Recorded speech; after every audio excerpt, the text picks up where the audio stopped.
You know what? I'm genuinely surprised that this game received a lot of hate and mixed reviews. I can't say that it wasn't for good reasons though. I'm talking about Suicide Squad Kill the Justice League. Now currently this game is sitting at mostly negative reviews on Steam, but it recently came on sale, and I decided it was time to give it a fair go. Now I've been keeping my eye on this game since release, not because I'm a DC or Marvel person. I'm actually far from your typical superhero fan. I grew up playing strange anti-hero shooter games like The Punisher by Volition for the PlayStation 2, and Deadpool for the PS3. And the most common one and most normal one would be Arkham Asylum for the PlayStation 3. The appeal of this game for me personally was the movement and the gameplay.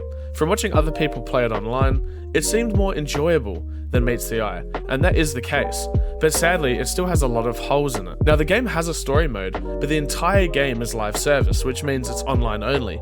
There is literally no way to play this offline, hence why I decided to buy it digitally on Steam since it was on sale. Otherwise, I would have bought myself a physical copy from EB Games, and I would have had it for the PS5, and one day the servers would die, and I'd never be able to play it. The main bread and butter of this game is swinging, running, and sliding around the game, shooting up monsters that are corrupting the city by Brainiac, which is the villain of this game. It's sort of Saints Row meets a looter shooter open world type game. Now I was pleasantly surprised that there was any story at all involved in this game, if I'm honest. At first, I wasn't that interested, but as you play, it gets slowly more and more involved, and it becomes more interesting. You pick between 4 heroes in the game. There's the Shark, there's Boomerang the Aussie jokester, Deadshot, and Harley Quinn. I think the only changes depending on your character of choice is of course the cutscenes in-game, and who you're playing as. Every time you complete missions around the city, you open new rewards, which is gear, of higher rarity with more damage and effects to kill enemies faster. There's not really much else to it than that, from what I've currently found at least. For $20, it's a lot of fun,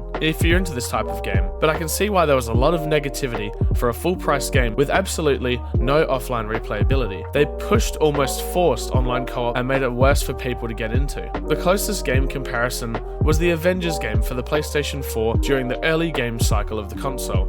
It had you switching between heroes in an open world, doing missions that were very repetitive and getting the same rewards rinse and repeat.